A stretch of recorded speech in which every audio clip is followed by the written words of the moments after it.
हमारे जो पौराणिक जो मान्यताएं हैं उसमें बहुत ही खास पूर्णिमा के रूप में मनाई जाती है। हिंदू धर्म में हर माह आने वाली पूर्णिमा का बहुत ही खास महत्व होता है। इन सभी पूर्णिमाओं से शरद पूर्णिमा को विशेष कल्याणकारी माना गया है।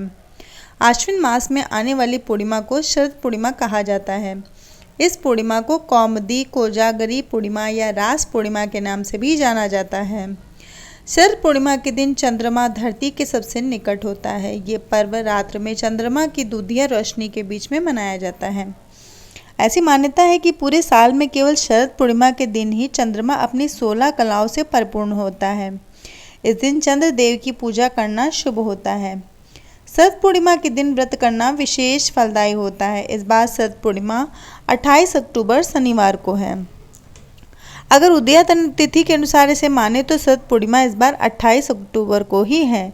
पूर्णिमा तिथि इस बार 28 अक्टूबर शनिवार को सुबह 4:17 पर शुरू हो जाएगी और इस तिथि का समापन 29 अक्टूबर रविवार को दोपहर 1:53 पर होगा।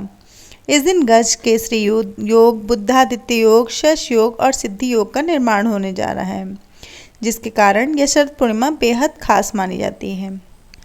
पौराणिक मान्यताओं के अनुसार इस दिन चंद्रमा की किरणों से अमृत की वर्षा होती है और इस दिन से शरद ऋतु का आगमन होता है। इस दिन चंद्रमा की दूधिया रोशनी में दूध की खीर बनाकर रखी जाती है और बाद में इस खीर को प्रसाद की तरह खाया जाता है। मान्यता है कि इस खीर को खाने से शरीर के सारे रोगों से हमें मुक्ति मिलती है। शरद पूर्णिमा पूजन तिथि। शरद पूर्णिमा के दिन सूर्योदय से पूर्व उठकर स्नान करने के बाद व्रत का संकल्प लेना चाहिए।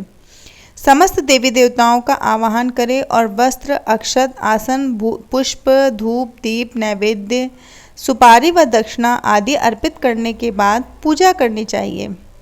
संध्या काल में दूध की खीर में घी मिलाकर अर्धरात्रि के समय भगवान को भोग लगाना चाहिए।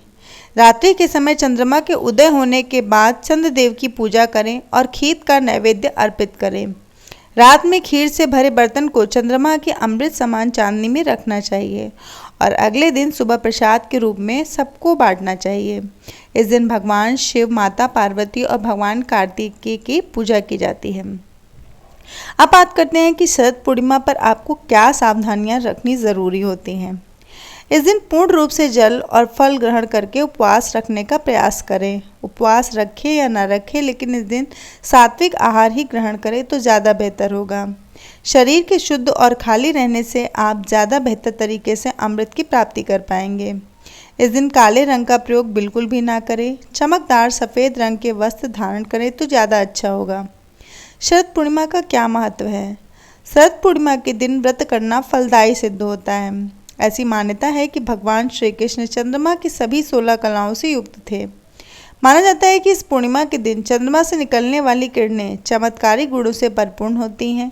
नवविवाहिता महिलाओं द्वारा किए जाने वाले पूर्णिमा व्रत की शुरुआत शरद पूर्णिमा के त्यौहार से होती है, तो यह शुभ माना जाता है। इस दिन धन की देवी माता लक्ष्मी की पूजा भी की जाती है। अगर मान्यताओं की माने तो शरद ऋतु का व्रत रखने के बाद पूर्ण रात्रि देवी लक्ष्मी की पूजा करने से व्यक्ति के जीवन में धन समस्याओं का अंत होता है और धन तथा वैभव की प्राप्ति होती है। तो दोस्तों, ये थी शरद पूर्णिमा के बारे में कुछ खास जानकारी। कैसी लगी आपको ये जानकारी? अच्छी लगी हो तो चैनल को एक लाइक कीजिएगा, सब्सक्राइब कीजिएगा और इसी तरीके के नए और अच्छे वीडियोज़ के लिए बने रहिएगा मेरे चैनल।